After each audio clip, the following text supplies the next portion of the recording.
engineer. I'm here along with my co host, Paul Hoyt.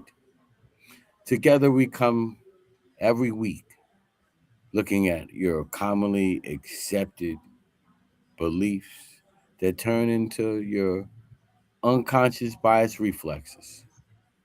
But together we smile big, we tackle issues, and we are curing racism.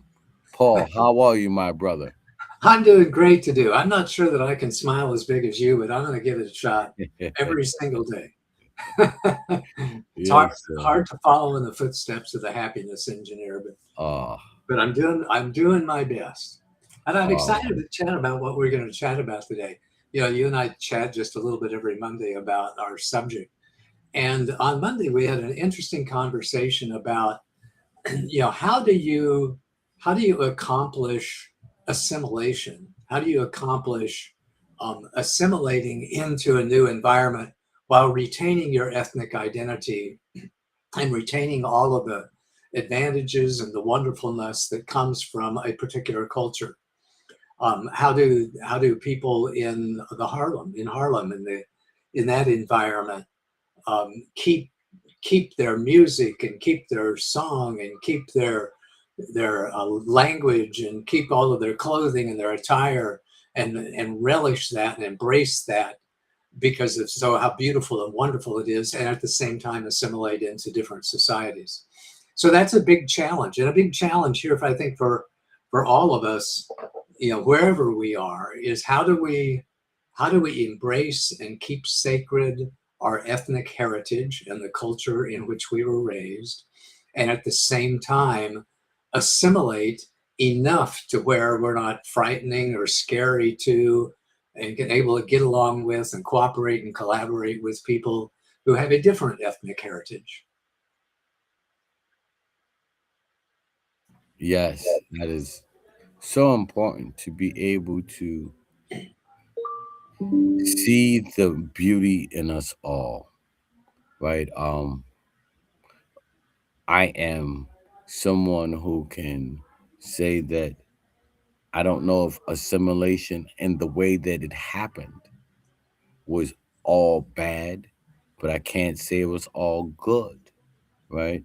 Um, like I said, when we talk about Harlem, we talk about the allure of Harlem, but there were thriving communities like Central Park was a thriving black community that was disbanded and forced to move on. There were doctors and lawyers, and and you took care of your own, which can be good, but also can be bad because, you know, uh, Thurgood Marshall said it best: separate but equal is not inherently equal, right?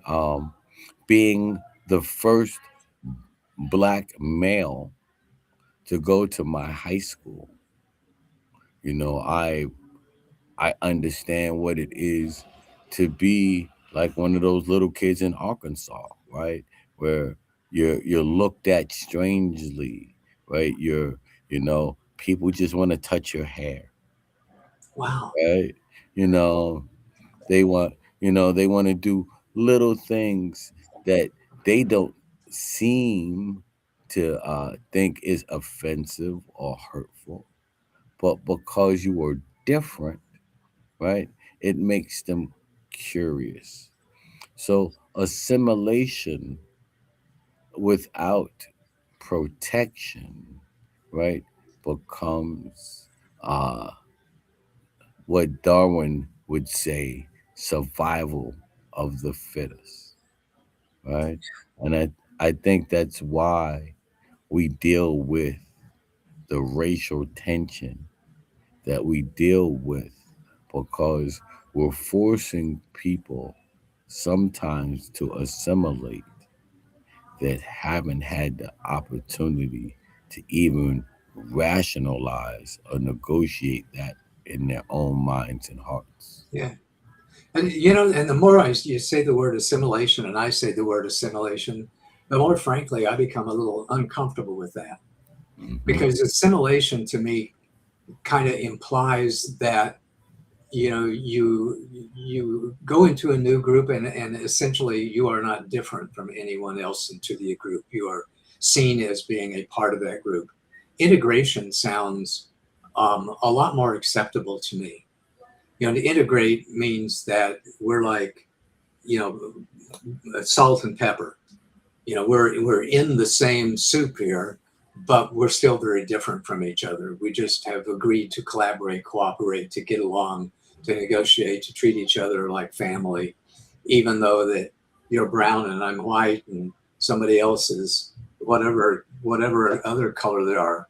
So maybe instead of assimilation, be getting to the point to where there are no differences is really not the goal. What we really want is cooperative, collaborative integration, where the different ethnic cultures can have their own identity and we can be proud of our heritage and where we came from, and at the same time work together for common good and common causes. Yes, sir. Having cooperative economics for a greater good. I'm purposely using the word assimilation Mhm. because that is the word that they always use when knocking down doors to segregation. Right? There wasn't, you know, integration and collaboration wasn't the actual goal, which is why you have so many different uh, tensions, right? Because they the um the vision of America being the great melting pot, right, is great to say, but if we're the great melting pot, are we melt? What are we melting into? What is that? What is that identity, right? Yeah, What is it? You know, to be an American. How we see it versus how our friends may see it from other countries. How they see us when we go to other countries. It's important for you to understand, first of all, who you are so that you can better cooperate, collaborate, and integrate. And then what do you desire so that you're not tripping over your own feet trying to get something you didn't want in the first place, only to realize I hate it here. You know, there's so many of us because we don't have any idea what we desire. We get to places and realize that we hate it here. mm, It wasn't the destination that we were really going for. We were just being one of the masses, right? And when you drop the M off masses, what you get. So, you know, it's im- it's important that we take some time, right, to really understand like the power of words. Um, yeah. Let's explore that for a second, because as you've been talking there, the word combination came up for me. An analogy is if you have a bunch of soup that's vegetable soup, and it's got rich vegetables in it with carrots and peas and onions and whatever else is in there, and then you add some turkey to it. The turkey doesn't get the assimilation. I don't think is the right word. Combination is the right word, and mm, maybe integration is. And if we can combine our resources, combine our experiences and our education and our ethnic heritage, then we have a much more rich soup. We've got turkey vegetable soup. We just don't have vegetable soup with a bunch of turkey on the side. That's probably a lousy analogy, but I really like the word combination too. no, actually, I think that was a pretty fair analogy. You know, um, we are so busy trying to make someone just like us that we forget to love them for just being them. Yeah, yeah, Like I don't want anyone to be just like me. Matter of fact, I think it'd be dangerous to have too many of me's in the room. Like, so, there has, I have to, you know, I explained to someone today, they said, how much our city doesn't collaborate, Mm, how much we don't cooperate, how much we don't do things together. And I had to look at him and I said, I don't know what you're talking about. He's mm. like, yeah. He's like, because these walls over here and this group works over there. I said, everything I do is a collaboration. I don't do anything alone, especially when serving community, you know, because it takes a collective effort, you know. You may be wrong. A lot of times we get so stuck in our ways, we forget that there may be another point of view. You may be wrong. You may have, and it's not that you may have had bad intentions. You may have misunderstood something. You may have misheard something. You may have read something and didn't get a proper understanding. There's so many reasons, right? That you know, one next to one is 11, and not one plus one is two. You Yeah. know, Yeah, so I was thinking that exactly when you were talking earlier, is that I know that every once in a while I make a mistake. Who knew? Every once in a while I make a mistake, and it's up to somebody who doesn't see things exactly the way that I do, who sees things from a different perspective, who gets their own guidance to point that out to me, to say, hey, Paul, I think you screwed up there. I don't see it that way, or something like that. And that's why we love diversity. That's why we want to have an inclusive environment of people from different ethnic heritages and different cultures, because they will see things differently. They will have great ideas that we could have never come up with on our own, because they have a different experience in life.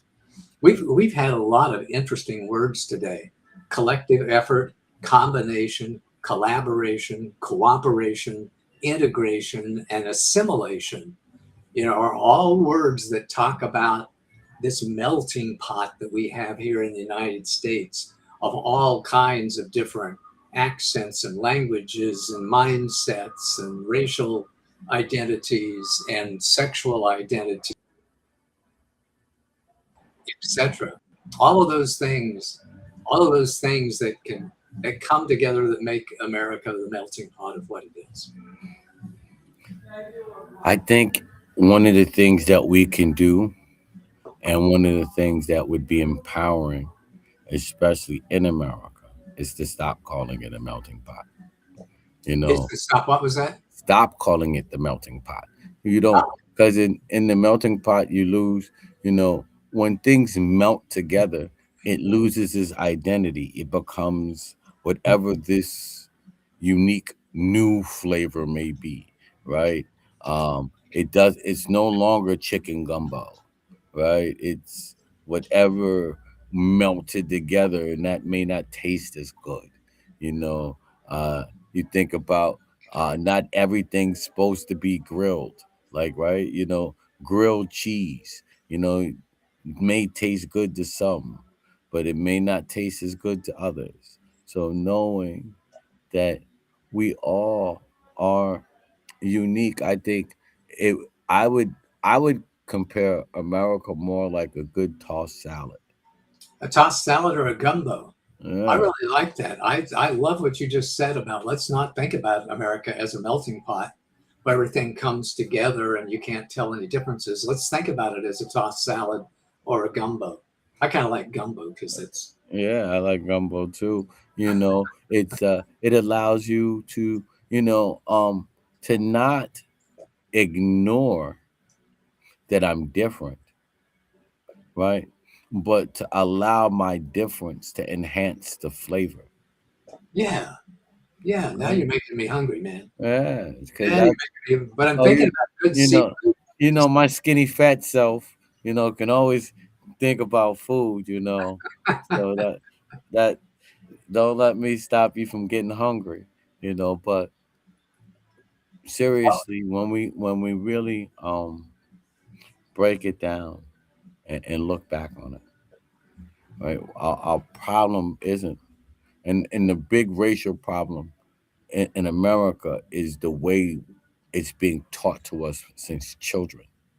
Right, you you know you're being taught that we're based on European ways, right? So you're talking about individualism, right? And the great, and you're taught about the conquest of the great individualism, which is why you had all of these different wars coming up, right, between France and England and Germany, even before the world wars, right? When we let's go back to the times of you know uh the sun god Louis the 14th or Napoleon. Like, we always had these things based on individualism, and you spend years in school being taught about how to be an individual, and then you spend the years after that being formed into this melting pot. Mm. I was told I'm me. Now I gotta now I gotta meld to be you too.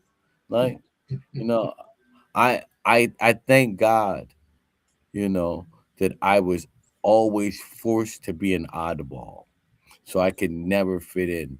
Like I tell my kids, you were born to stand out. Why try to fit in? Right? We were all born to stand out. We're all individuals. No matter, even if you are a twin, I know identical twins, right? And they're still slightly different, Yeah. right? So you're always going to be unique. I think if we embraced, that we're all amazing, right? And I can learn something from you, I can get something from you, but more importantly, I can also give something to you. If we change how we actually have those exchanges, if we change the languaging earlier, instead of saying America is the big melting pot, but we're the big, you know, bowl of gumbo, we're the big, tossed salad, because there's always new ingredients, there's always new vegetables that we didn't even know about that are coming here, right? And if we embrace them and love them, it would taste even better. But the first time we put in one flavoring that we decide, oh, that's disgusting, right? It changes the whole flavor of the gumbo. I think that's a great analogy. I'm going to use that from now on. You know, the great America, the great gumbo. Yeah. Because it made me think of these seafood gumbos where I have, where every once in a while I take a bite of scallop or a bite of shrimp or a bite of crab or a bite of whatever vegetable is in that gumbo. You know, and it's all just beautiful.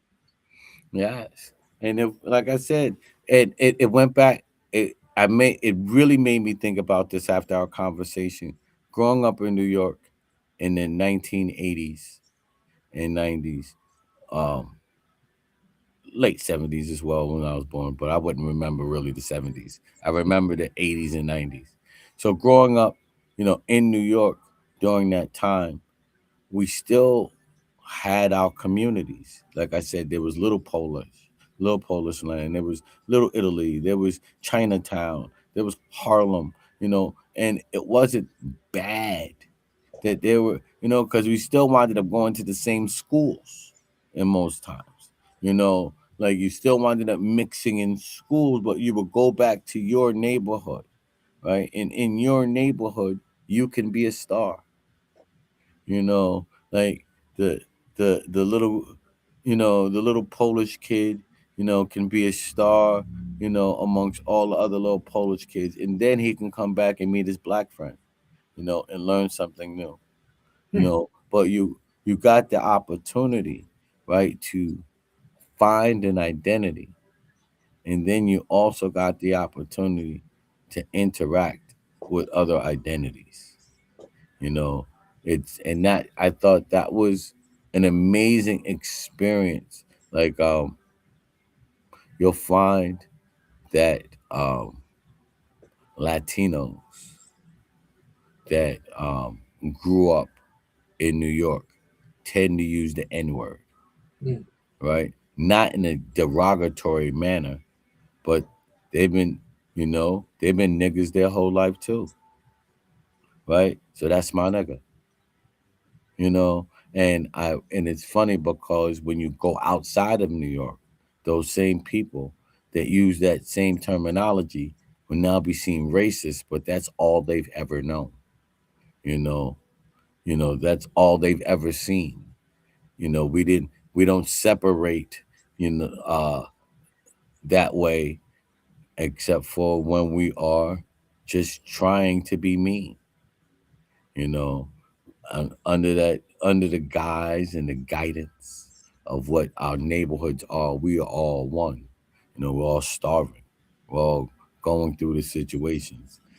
Especially Harlem in the '80s when we lost people like Yusef and those guys to the Central Park rape case. There was so many different experiences. Because it wasn't like that was just a black thing. Because once you arrested Raymond, that made it a black and a Spanish thing. It was so it caused us, right, to unite around a sad goal and sometimes a common goal, but to Well, know we are good. Well, and let's pick up that common goal. Our common goal with the Curing Racism movement, the Curing Racism book, is to help people see through the superficial differences that divide us so that we can discover and embrace those common values that unite us. And if you're listening to this podcast and you think your company, your organization could benefit from a conversation with Paz and I, reach out. We have a workshop that we'd love to give to your company, to your organization, to help you leverage the diversity and all of the different ideas and the gumbo that is your company, that is your organization, to your advantage to make it taste oh so sweet. Yes, yes. So join us every week. And if you can't, make sure you just go to curingracism.com and get yourself a copy of the book. Yeah. Get yourself your starter kit, right? I think our book is your starter kit to understanding and to seeing people just slightly different, so that you stop looking to judge people, but more looking to love people because we all are part of God's human divine race. Love that. Great to talk with y'all every Wednesday, Paz. Love that. Thanks for everybody to listen. We look forward to talking to you next week and look forward to speaking to your company, your organization soon.